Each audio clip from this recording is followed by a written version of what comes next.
तो फिर सबसे पहला बात करते हैं कि प्रेगनेंसी में जो पेट दर्द होता है वो क्यों होता है। तो हमारा जो बॉडी है वो उसमें इतना चेंजेस हो रहा होता है कि हमारा बॉडी खुद समझ नहीं पाता है और हम भी खुद समझ नहीं पाते हैं कि हमारे बॉडी में इतने चेंजेस होते रहते हैं, जिसके कारण से हमारा जो भी शरीर है वो एक नए तरीके से बन रहा होता है, क्योंकि हमारे बॉडी में एक नया जान है जो बन रहा है। उस कंडीशन में हमें तरीके से दर्द हो सकता है और ये बहुत ही कॉमन चीज़ है।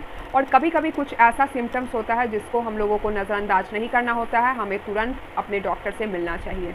तो सबसे पहला चीज़ है कि पहला जो है कि प्रेगनेंसी में जैसे जैसे बेबी का साइज बढ़ता जाता है तो बेबी जो है वो हमारे इंटेस्टाइन जो है उस पर दबाव डालता है, और जिसके कारण से जो हमारा जो पाचन क्रिया है वो थोड़ा सा लेट काम करता है। जो हमारा जो खाना है वो लेट से पचता है, जिसके कारण से स्लो डाइजेशन के कारण से हमारा पेट में दर्द होना या फिर कॉन्स्टिपेशन होना या गैस होना, ये कॉमन सा बात है। हमारा इंटायर 9 मंथ्स जो है, 1 से लेकर के 9 मंथ्स तक हम लोगों को गैस एसिडिटी का प्रॉब्लम होते रहता है। 1 से 3 महीना तक आपका बॉडी बहुत सारा ही नया बदलाव झेल रहा होता है, जिसके कारण से तरीके का चीज़ हो रहा होगा। आपको खाने का मन नहीं होगा, आपको उल्टी जैसा होगा मन, आपको गैस होगा, आपको एसिडिटी होगा, 100 तरीके का चीज़ होगा, क्योंकि हमारे बॉडी में चेंजेस होते रहता है। तो उस कंडीशन में अगर आपका पेट बहुत ज़्यादा ही कड़क है और बार बार दर्द होते जा रहा है, आपको इसको 1 से 3 महीने के बीच में अगर आपको पेट कड़क है और आपको पेट में दर्द होए जा रहा है और आपको समझ नहीं आ रहा है कि आप क्या करें, आपको ना कुछ भी खाने में ही बन पा रहा है, ना ही आप कुछ भी खा रहे हैं तो आपको पेट में दर्द है, तो 1 से 3 महीने में ये सब चीज़ तो एक कॉमन सा चीज़ है। पर हमें कब जाना है डॉक्टर के पास, तो आइए जानते हैं। तो सबसे पहला चीज़ है कि अगर आपका पेट बहुत ही कड़क हो चुका है और आपको सांस लेने में तकलीफ हो रही है, आप कंफर्टेबल फील बिल्कुल भी नहीं आप कर रही हैं, आपको स्पॉटिंग दिख रहा है, red white anything the kind of red maroon, ये कोई भी ही कलर का हो सकता है, तो उस कंडीशन में आपको घर पे बिल्कुल भी नहीं बैठना है, आपको तुरंत अपने डॉक्टर के पास जाना है, क्योंकि ये है अर्ली साइन ऑफ एबॉर्शन। जी हाँ, ये आपको सुन करके थोड़ा सा अटपटा लगेगा, बट ये अर्ली साइन ऑफ अबॉर्शन है। इस बीच में 1 से 3 महीने के बीच में कभी भी अबॉर्शन होने का खतरा हाई रहता है। इस कारण से हम बोलेंगे कि आपको डॉक्टर के पास तुरंत जाना चाहिए, इसमें आपको घर में बिल्कुल भी बैठना नहीं चाहिए। जब बात होती है सेकंड ट्राइमेस्टर में, तो हमारा बेबी जो है वो दिन प्रतिदिन बढ़ता जाता है, उसका वेट, उसका साइज बढ़ता जाता है, उसका डेवलपमेंट बहुत ही तेज़ी से हो रहा होता है। उस कंडीशन में पेट में दर्द होना एक नॉर्मल सा बात है, डाइजेशन ख़राब भी होना एक नॉर्मल सा बात है, आपको एसिडिटी, गैस, कॉन्स्टिपेशन नॉर्मल सा बात है। आपको बस ये करना है कि आपको खाली पेट गुनगुना पानी में देसी घी डाल करके आपको पीना चाहिए खाली पेट सुबह में, उससे आपका कॉन्स्टिपेशन ख़त्म हो जाएगा, उससे आपको एसिडिटी, गैस सब कुछ कंट्रोल में हो जाएगा।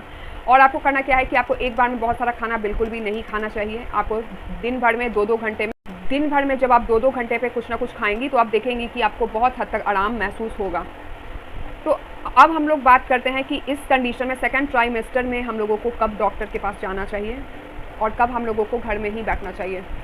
सेकंड ट्राइमेस्टर में अगर आपको कभी भी लूज़ मोशन हो या आपको कभी भी हेडेक हो, बॉडी में पेन हो, फीवर के साथ पेन आ रहा है, ज़बरदस्त तरीके का पेन आ रहा है आपके पेट में, आपके बॉडी में कहीं पे भी, तो इस कंडीशन में आपको तुरंत अपनी डॉक्टर के पास जाना है। और ये भी मैं बता दूं कि आपको घर पे कोई तरीके का खुद से मेडिसिन नहीं लेना है। जी हाँ, आपको कितना भी कोई भी कह दे कि एक नॉर्मल सा चीज़ है, ये खा लो वो खा लो, नो, आप इवन आपको पुदीन हरा भी नहीं खाना है।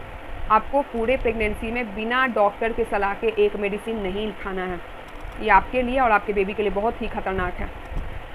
और फिर जब 7, 8, 9 मंथ्स होता है तो आपको अपने बेबी का बहुत ही चाल पे ये करना है, मॉनिटर करना है कि मेरा बेबी दिन भर में कितने बार मूवमेंट कर रहा है, 1 घंटे में वो 3-4 बार मूवमेंट कर रहा है कि नहीं कर रहा है।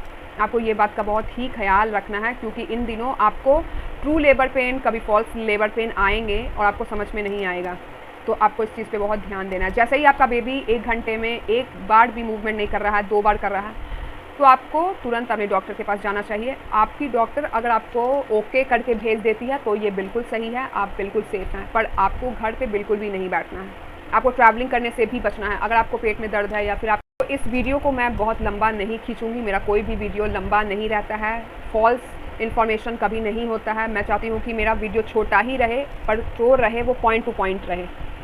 तो मैं इस वीडियो को ज़्यादा लंबा खींचूंगी नहीं, मैं बस यही बता रही हूँ कि 7, 8, 9 मंथ्स में आपको अपने बेबी का मूवमेंट बहुत ज़्यादा ध्यान देने की ज़रूरत है, क्योंकि इन दिनों आपको फॉल्स लेबर पेन आएगा। आपको लगेगा कि आपको लेबर पेन आ चुका है, अभी आपको तुरंत बच्चा हो जाएगा, पर कभी कभी ये फॉल्स भी होता है और कभी कभी ये ट्रू भी होता है। इस पर मेरे चैनल पर वीडियो आ चुका है, तो अगर अभी तक आप लोगों ने नहीं देखा तो आप लोग तुरंत जा करके देखिए कि क्या होता है ट्रू लेबर पेन और क्या होता है फॉल्स लेबर पेन। आपको पता चल जाएगा कि दोनों में क्या फ़र्क होता है, दोनों में क्या अंतर होता है। तो ऐसे इंटरेस्टिंग फैक्ट जानने के लिए बने रहे हमारे चैनल पे। Thank you.